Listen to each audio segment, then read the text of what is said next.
Are you sleeping yourself to success? Or do you think that sleep is a waste of time? And if you can get less and less and less, then you can get more done in your day, you can be more productive, and you can reach that peak performance that you're looking to do. Well, let's take a deeper dive into this because you will have heard sleep is really important.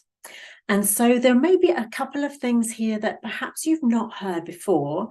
Plus, we're going to look at sleep hygiene and the 10 things that you need to be aware of to get the best sleep that you can get. So, hi, I'm Lucy, a high flow holistic coach and mentor. Looking at sleep is one of those things that you've possibly heard about and you know it's important, but you haven't really dug into why it's so important. Your brain doesn't go to sleep when your body goes to sleep. And so when you're thinking about it being a waste of time, it's actually the opposite. What your body is doing, especially, or your brain is doing, especially if you've done some learning during the day, and especially near bedtime, it's going to be able to cement the information that it's been given while you're asleep. And the same, if you have got something that you need to be remembering, that you need to be doing the next day, like a presentation, then make sure that you're going through that presentation just before you go off to sleep. And what happens during sleep is the brain connects other things that otherwise wouldn't connect. So it might be something really bizarre connected to your presentation that your brain makes the two connections while you're asleep. And when you wake up, you have this aha moment. Oh, what if I do that? Wouldn't that work well? And so allowing yourself enough sleep to give your brain the time to figure stuff out that you wouldn't figure out consciously, because yes, you've consciously gone to sleep, you haven't subconsciously gone to sleep. Your brain is still ticking over, and that's where dreaming comes in.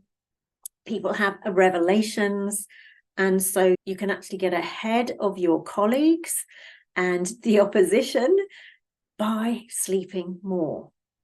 So here's the thing. How can you have good sleep hygiene? And one of the things is having 8 hours sleep is good. 8 hours sleep. So you probably need to be 9 hours in bed so that you get off to sleep and have that 8 hours really good sleep. But you can be sleeping in the wrong environment. So you want to make sure that your room is cold. You want to make sure that there is as little light as possible. So if possible, have blackout curtains or blackout blinds. If you can't do that, perhaps you can wear a mask so that light doesn't come into your eyes. Keeping away from food up to 2 to 3 hours before you go to bed is also going to help, because you eat food to fuel you. So if you've had that food 3 hours before bedtime, then you're not feeling fueled.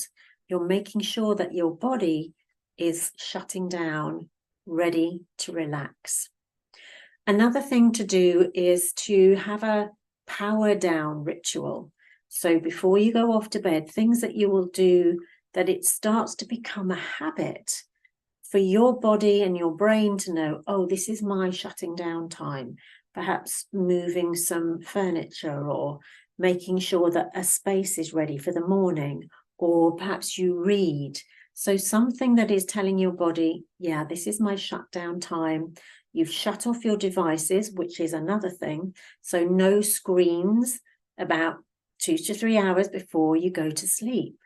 And so reading or writing or meditating before you go to sleep, that can be a great time to do that, because if you shut your devices down and you still want to be doing something, but something that is calming you down, those are great things to be able to do.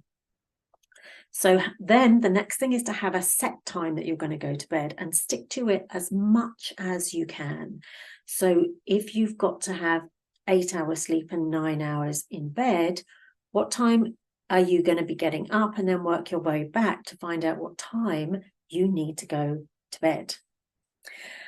One other thing that you can absolutely do is make it as quiet as possible. Now, if you live in a noisy space, you might have got used to the noise. I live in a really quiet place, and so it's quite easy for me to get disturbed by just a single sound. And so having perhaps earplugs you could wear, or some white noise in the background, just so that you've got that, maybe it's a fan going on, that you've got that white noise that is always there and will kind of cut out any sudden noises if you're living in a quiet place. And if you're living in a noisy place and you've got used to it, maybe earplugs you don't need, but if you're not used to it, that can be a real help as well. The 9th thing to do is to exercise, and make sure it's exercising again. Don't do it up to 3 hours before bedtime. So do it before that. Leave a gap of 3 hours before bedtime. Otherwise, you've got everything going and you're feeling uplifted and you're feeling more energetic. But what it can do before those 3 hours is to help your body feel like it's been used physically, and then again it wants to relax. So making sure you're exercising each day. The last thing is substances. Now, by that I mean any kind of substances. So it can be smoking, it can be alcohol, it can be caffeine, and not having those. Now, this is going to be really hard for some people. Not having those 10 hours, at least 10 hours before bedtime. Now, finding some alternative drinks might have to be a good idea, but not having those before bedtime is going to really help you as well. So if you're serious about changing your sleeping and getting the best sleep possible, then follow all those 10 guidelines and see how you feel afterwards and really gauge. So what gets measured gets managed. So you can measure how you feel before you get started with any of these protocols and measure it afterwards. And if you want to measure the type of sleep you're having, there are different things that you can attach to yourself, like an Aura ring. There are other things as well out there in the marketplace, and it will tell you how much deep sleep you've had, how much REM sleep, how much non-REM sleep you've had. And so you can actually then gauge how much improved your sleep is getting and becoming.